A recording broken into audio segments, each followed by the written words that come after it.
Welcome to PWGC's Environmental Echo podcast. Today is the second part of a three-part series on water quality.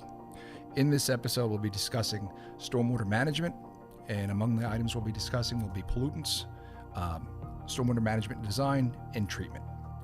Before we go any further, if you have any questions about this podcast, please reach out to pwgrocer.com/podcast. Today, as always, joining me is PWGC President Paul Boyce and also PWGC Vice President Brian Grogan. Hey, good morning, Nick. Morning, Nick. In the following podcast, we will discuss the first of two issues that impact surface water quality, which is stormwater management. Each year, billions of gallons of, is it billions of gallons of water? It's literally hundreds of billions of gallons each year. And we've previously discussed, how much of that actually makes it into the ground, and the remainder, what happens to that? That's the stormwater runoff. Where does it go? How do we treat it? How do we handle it? How do we store it?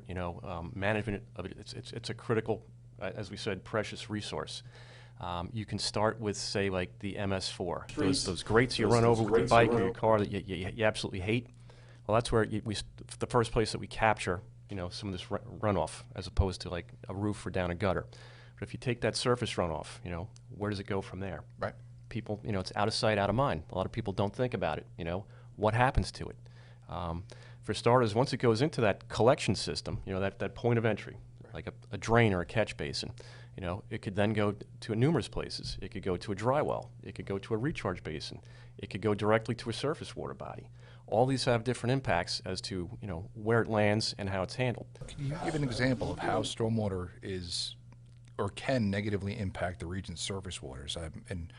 In the work that we do, there's issues related to sediment and contaminants and what have you. Can you give an example of how stormwater hitting a road and then running towards a water body? Sure. What are the results? Yeah, and let's not say it's the stormwater per se that's having the negative impact, but let's go back to what I just said. What is it picking up? Mm-hmm. What's in the road? You could talk about stuff that leaked out of a car, a gasoline spill. People throw their cigarette butts out the window. That gets picked up in the stormwater often. You mentioned sediments. This time of year, we're in March. It's still, cold. Recently, we're sanding and salting the roads, and we had those, February snowstorms. That stuff ends up on the roads. It ends up getting into the stormwater and ultimately into these systems. Other things that are issues could be like pet waste. It's a big thing. People are told to pick up after the pets. What happens? It's bacteria. Right.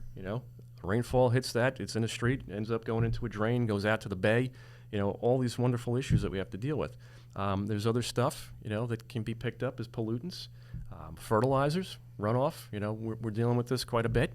You may have homeowners, could over-fertilize, and you get stuff that washes off and goes down your driveway out into the street. Or you could have farm fields that, have to fertilize crops. We've seen runoff come off of these things and end up out in the roadway as well. Floatables, another thing that stormwater can pick up that we've seen end up in there. Back before they banned like styrofoam coffee cups, how wonderful those things tend to float. Soda bottles, right. All that stuff ends up in our systems.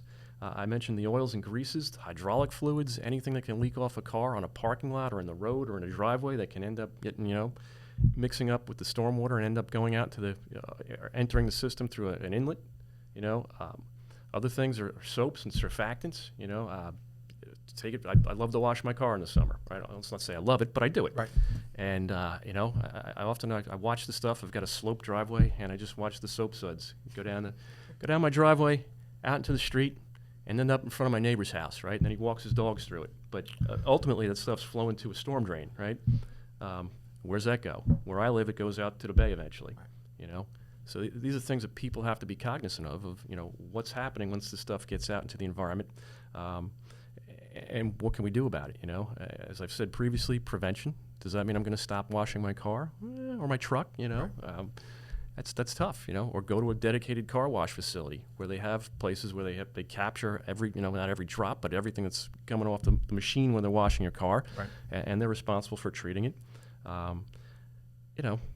But that's really how stormwater can have a real negative impact on surface water bodies, especially as the stuff flows directly to like a bay, a harbor, a stream, a creek, a pond, places we have to drain to, even recharge basins. This stuff will ultimately make its way to the groundwater too, especially if we're picking up a lot of, pollutants. Like it could be, as I mentioned, say you had a gasoline spill, or your car's leaking oil. I've seen plenty of parking lots after it rains. You'll see that rainbow kind of sheen. Right. What do you think that's from? Right. It could be hydraulic fluids. It could be oil. It could be even gasoline to produce something petroleum something based. like that. And obviously you don't want this stuff getting out into the environment. It's harmful. So, to some degree, how was stormwater managed in the past? It seems, simply from observation, that it was put into those drainage conduits to simply get it out of the roads, get it out of the way of business, for lack of a better way of putting it. But it was done, and it was directed to either a recharge basin or to nearby water bodies. Are there techniques now where the water is treated before it enters those facilities or those bodies of water? Yeah, let's start with how did we used to handle this stuff, right? And you were correct, Nick. The idea was just get it off the road or out of the parking lot as fast as you can, right? So it would just go into the nearest drainage inlet.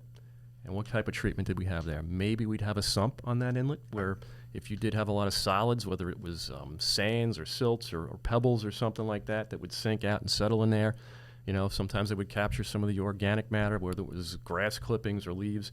That stuff would settle out in the bottom of the catch basin, and then that basin would be piped to whatever terminus it's going to be, a dry well, a recharge basin, or a surface water body.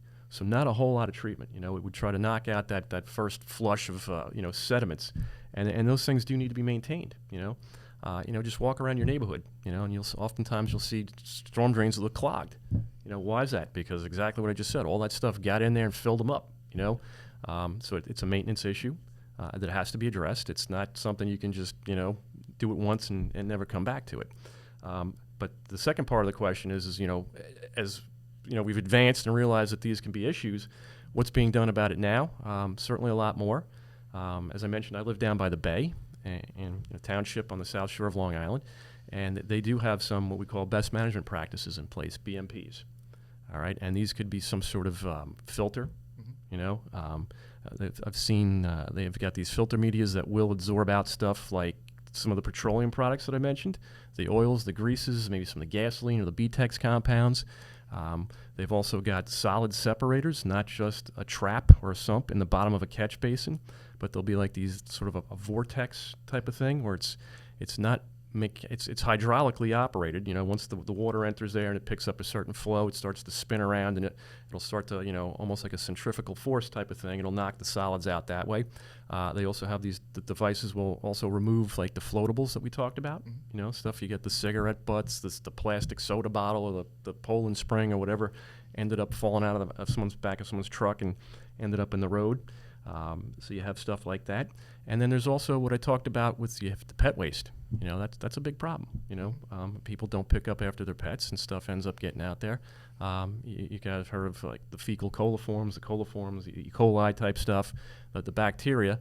That's pretty harmful. Mm-hmm. They do also have media that can remove the bacteria as well.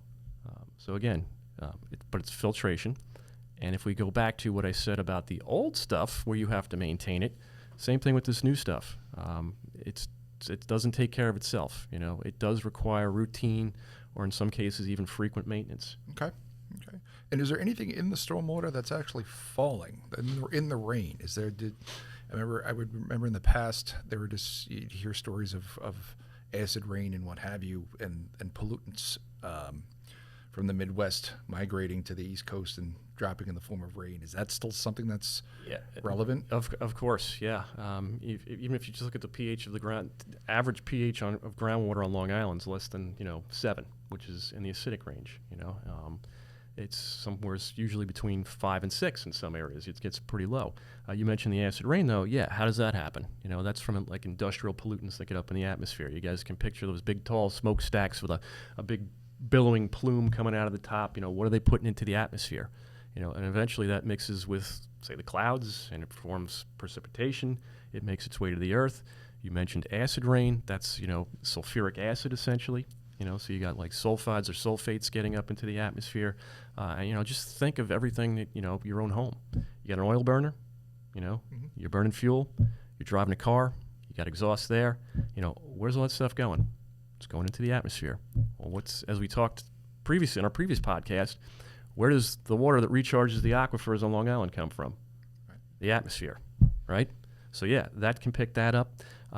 We've also, we haven't talked about this yet, but atmospheric deposition of nitrogen. Yep. So it's another component. The air we breathe, 78% nitrogen. It's not there's oxygen in it, but to a much lesser extent than this inert, N2 gas, the nitrogen. But that'll be picked up in the precipitation and land on the earth, and it's a much smaller component than, say, like fertilizer, which will have a lot of nitrogen in it, but that still adds to what's getting on the earth. Does it end up percolating through the surface, or does it end up at runoff? And does that runoff end up in a surface water body? Nitrogen, we said, is a nutrient. We talked about the brown brown tides, red tides, the algal blooms. All that stuff contributes to either to a greater or lesser extent.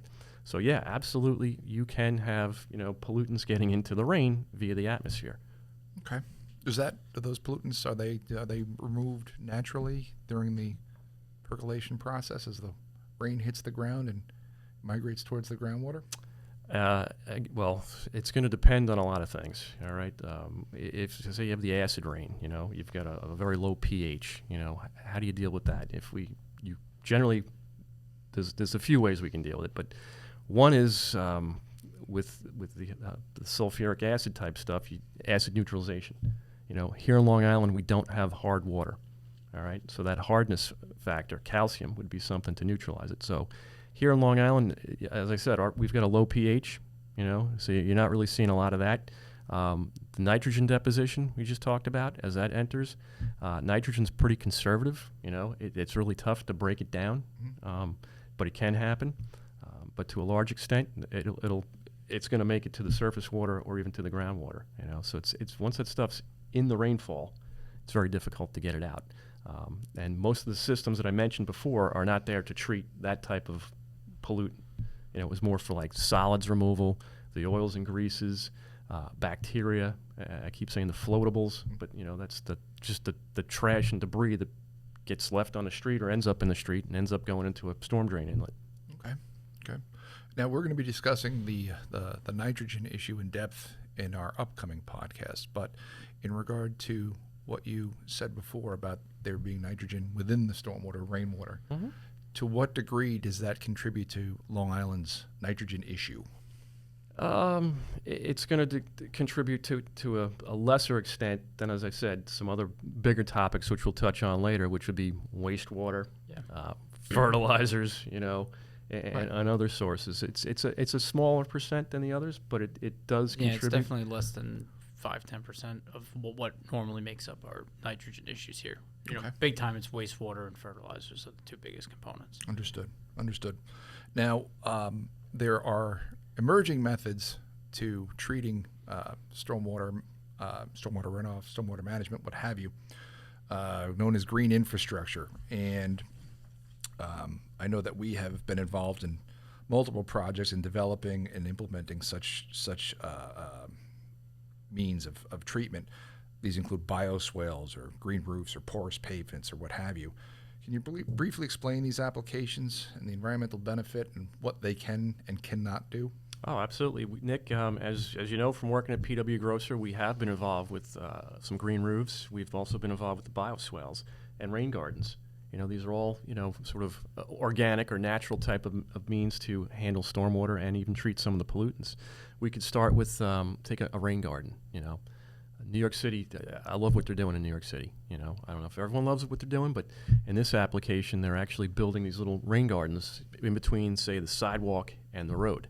We have like that little strip, And so what they do is they'll cut like an inlet and an outlet, and in that garden, it's going to be an engineered type of situation with sand and engineered soil and an underdrain system, and even down to the plants that go into the rain garden.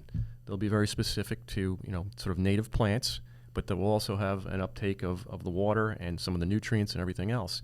So as the water flows down the street, it's channeled into the inlet of this rain garden. It then flushes through the garden, and eventually it'll reach. Some of it will reach the end and flow out. But while it's in there, you've got a little bit of retention time. You've got some, as we talked about, percolation through the soil. So you're also draining, so you're removing some of the water, which puts less of a burden on what we talked about, those combined sewers in New York City.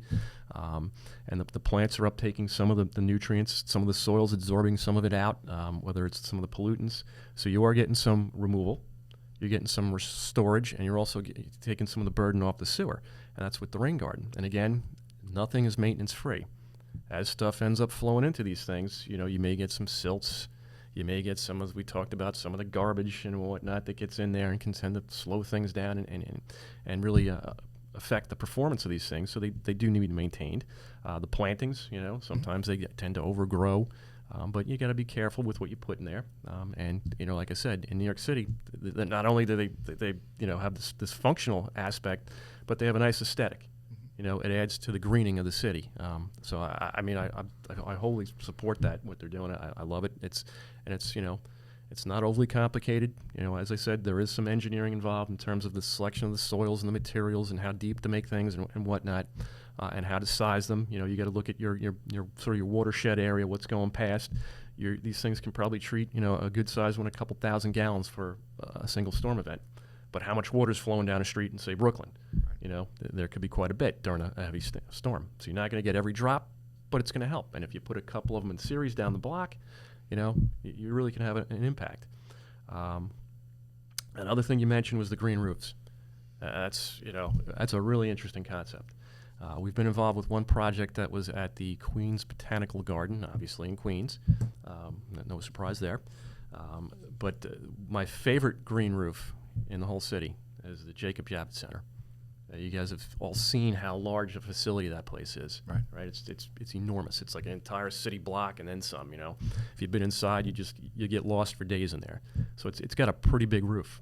So if anyone is interested, and you go and you Google Earth this thing, you're going to go in, you're going to see the roof on this thing is it's probably 60 to 70% green.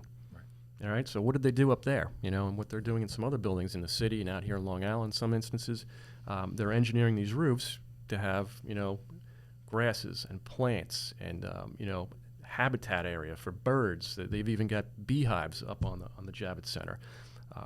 And again, this is not something you just go up and plant a lawn on a roof. This was specific. It was engineered.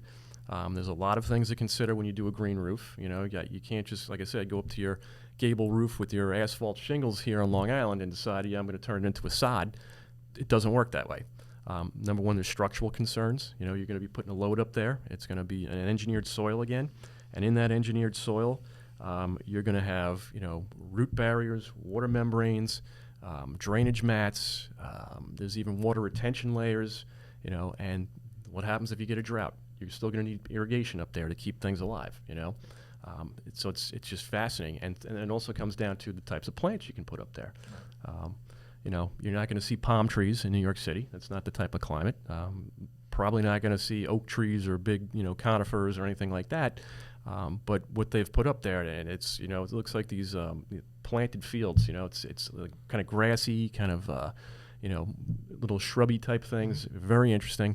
I've seen a presentation. I haven't been up to the roof yet. I'm dying to get up there one day for a tour. They do offer tours, but they actually had like seagulls nesting up there. They showed the little baby chicks hopping around on the roof. Another problem that sort of comes with that is bird strikes. It's a huge building, a lot of glass. So they've also had to engineer the glass to help reduce the number of bird strikes. So there are other issues that come with these green roofs. And again, there's just a lot that goes into the engineering, especially when you get up on a roof, because you don't want unintended consequences like all of a sudden I got a leak, or now something's rusting, or I've added too much soil in one spot, something's bowing, bending, settling. It all has to be looked at before you just take that on. But what's the benefit of doing something like that? Now you're using some of the stormwater runoff. Again, it's not going into the combined sewer down into the street. There's generally not a lot of pollutants up on your roof, all right, but you still may get some of that atmospheric deposition type stuff. You're handling some of that, and it can be an aesthetic thing too. It can look nice. You know, like I said, they've built that roof big enough where you can certainly go walking on it like it's a park. I know that there's at the municipal level, there's evolving rules and regulations that are being applied to the management of stormwater. I know that PWGC is working on a project out in Montauk on behalf of the town of East Hampton. Brian, can you discuss some of the things that we're doing out there to show that or to illustrate the work that we're doing in terms of stormwater management? Sure. So out in East Hampton, you know, similar to what Paul was saying, is, you know, a lot of this is, I'll say, retention or trying to ease the burden of stormwater on the existing infrastructure. In this particular case, it's a street end that kind of dead ends down at South Lake Drive. The water basically right now runs, you know, off the asphalt road in the parking lot and right into the waterway. And that would be Lake Montauk, correct? Or Montauk Lake House? Yeah, Lake Montauk, yep. Gotcha. And basically there's no real treatment. It runs kind of through a little bit of a natural area, but, you know, it has some invasive species and things of that nature in it. But what we're looking to do is, you know, convert it to some porous pavement, you know, get some recharge in the asphalt itself, and then also create, again, one of these kind of, you know, recharge areas, you know, planting beds, you know, a bioswale, rain garden kind of thing to kind of help treat the runoff, you know, before it enters the stormwater. You know, as Paul said, you know, a lot of these rain gardens are pretty good at, you know, removing either contaminants or even kind of slowing up the water impact. I believe there is just some even natural decomposition of, you know, bacteria and viruses, and, you know, that's a big deal because that leads to your beach closures here in Suffolk County. Right. You know, come the summer season, the county's closing almost every beach known to man in the county after a heavy rainfall Right. event. And the primary reason for that is bacteria. It's not anything else. It's just that bacteria load from whether it's your dog, you know, the deer, geese, whatever it is, ends up, you know, right in the waterway. You know, that also leads to, you know, additional shellfish closures from DEC for, you know, clams and things of that nature. You know, you get those, you know, periodic closures, and that's really mainly more from virus and bacteria load. But yeah, these projects can help do that than more traditional, you know, the old school methods of just, like Paul said, get it out of sight, out of mind. You know, it ran off the end of the road and nobody really cared. You kind of have to, you know, make those changes, and I think we're seeing that now over the last couple of years. You know, at least in the last 5-10 years, you really see municipalities embracing it, private development embracing it. You know, we have some private homes out on the east end of Long Island that we're working with that are incorporating rain gardens, you know, stormwater retention systems, kind of like rain barrels, to ease up the irrigation load and kind of show that you can develop this responsibly.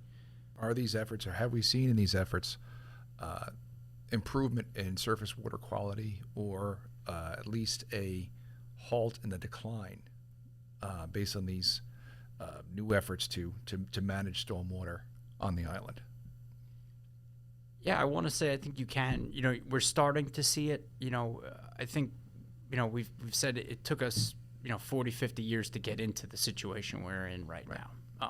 And we don't have the magic silver bullet that's going to fix this overnight. It's probably going to take us equally as long to get back out of it. Right. You know, the county created a subwatershed management plan that kind of leads into the wastewater discussion, but that focuses on nitrogen loading in the county and all of the waterways. And I think that's got a 50-year plus, you know, plan put together for reducing nitrogen load. And, you know, again, it kind of has to broach a number of different topics, but, you know, we are starting to see some improvement with, you know, fertilizer reduction, you know, wastewater changes. You know, you are positively impacting the environment with making these changes and reducing the nitrogen. Right. It's still going to take a while before we can definitively walk out and say, you know, hey, look, this bay used to be brown all the time and now it's not. Right. But that's, the stormwater management is part of I believe, a multi-pronged approach that's necessary to deal with this nitrogen and pollutant issue. No one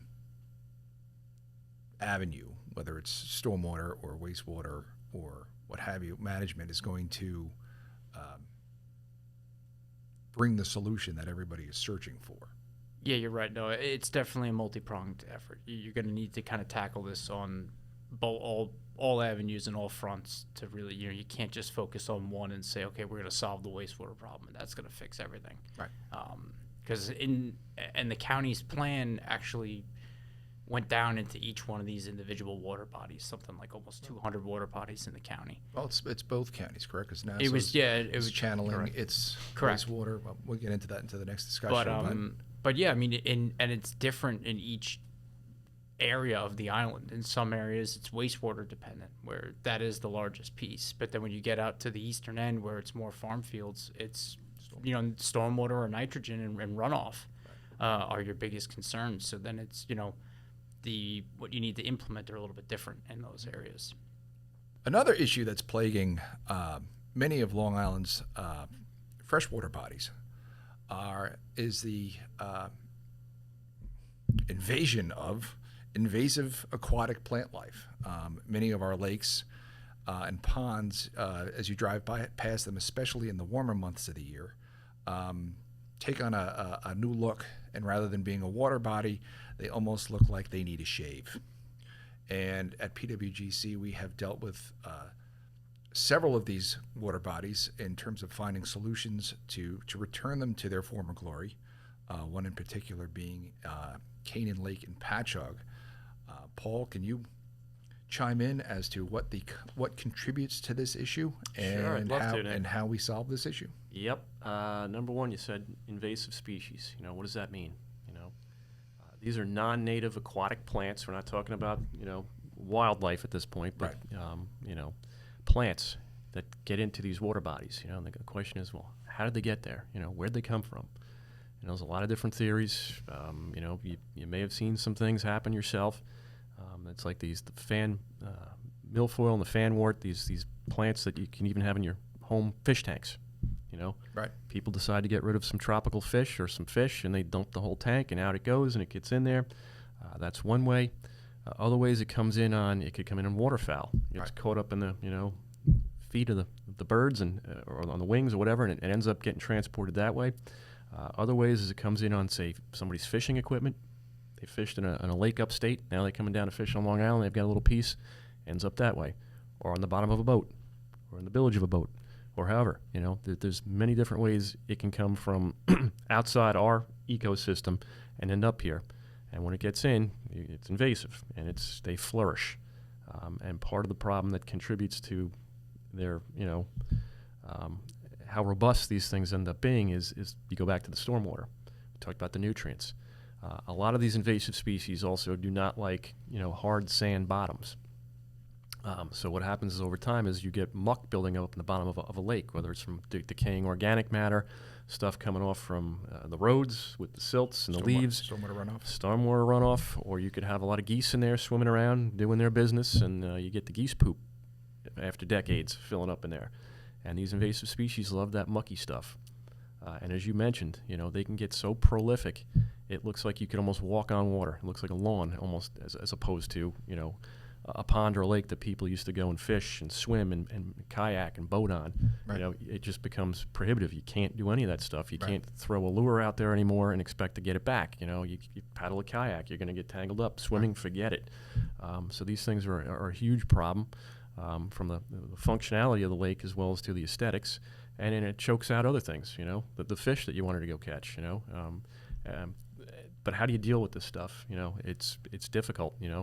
Prevention's almost, as I said, if a bird's bringing something in, it's impossible. Right. But upstate, I know there are lakes where you have to go and power wash your boat before you put it in there. Right. Same thing with your fishing equipment. They're very, very, cognizant of these issues. Here on Long Island, I don't believe there's anything quite that stringent yet. But then, how do you remediate this stuff once it gets in there? There's numerous methods. None of them are, let's say, inexpensive. Right. From harvesting the stuff, with lake harvesters where they Right. go out in there and they rip it up and cut it up. The problem with that is when you start to rip and cut, the stuff will end up breaking apart, going downstream, and creating a problem in your neighbor's lake, downstream from you, or going out to the bay or whatever. There's benthic mats that you can drop on top of it to prevent sunlight from getting to it. The stuff can't grow in very deep water. Like 6 to 10 feet might be the max for some of this stuff. Then there's what we did at Canaan Lake. Right. We drain the lake and scrape the muck. Right. As I said, it won't grow in that hard sandy bottom. how do I keep the muck from coming back? Well, I can't keep the geese out. Right. But we talked about some of the stormwater stuff that you can address. So this stuff, it's a huge issue, and we're seeing it all across the island, and in conjunction with the other issues we spoke about. Yeah, Paul, in a similar vein, we also have a problem with, it's not really, well, I mean, I guess it could be an invasive species, but blue-green algae and cyanobacteria, especially in some of the shallower, freshwater water bodies we have out on the east end, or, I think a couple of the water bodies out there between Wainscott Pond and I think Little Fresh Pond, I think had some of the highest recorded cyanobacteria levels in the state over the last couple of years. And again, that relates back to stormwater because those algae grow when summers come, water temperatures warm up. It almost looks like pea soup kind of out there. Right. And that's the bacteria that it is dangerous. It is fatal to humans, dogs. I think there was a news report a couple of years ago of a dog drinking from a lake and ultimately passing from it. But that's again related to stormwater. It's getting those bacteria are fed from the nutrients that are conveyed to those ponds via largely stormwater that, again, as Paul said, kind of settle out and sit in the bottom of that pond for years and years and years, and you end up with this 2-foot layer of muck at the bottom that in the summer months kind of rolls over and releases phosphorus and nitrogen, which kind of fuels the algae bloom, and it starts off as one set of algae, then converts to another, and next thing you know, you've got a lake that's green and is, not only can you not go near it now, it could actually hurt you. Right. And that's something that I think we're starting to see some more action on, again, making these improvements to try to prevent those or coming up with ways to kind of fix it because it's a costly endeavor to come in and kind of rectify it. Right. But it's something I think that definitely needs to be done. And are we seeing the same issues with saltwater bodies since we're somewhat surrounded by saltwater here on the island? Are there the same types of issues? Well, if you look at the bays, the eelgrass, you've heard that expressed before. It's not what it used to be, and there's a lot of benefits to the eelgrass in terms of like storm surge and waves and everything else, and slowing that down, prevent erosion, and Clam reproduction. Scallops, the shellfish beds, all of that stuff. So once we start to lose that eelgrass, you can see the real negative impacts. Just storm surge. We all lived from one of the most horrible storms we've ever seen in our lives back in 2012. Superstorm Sandy. And that's when we really started to say, there's something going on here that we should have been addressing, and now we really need to step it up. Okay, that wraps up this podcast, but we couldn't cover all issues related to stormwater management and its impact on surface waters. But our engineers are constantly writing about this topic, and PWGC is working on projects related to this subject on a regular basis. Please be sure to visit us on our website at pwgrosser.com, that's pwgrosser.com, or on our social media. Thank you.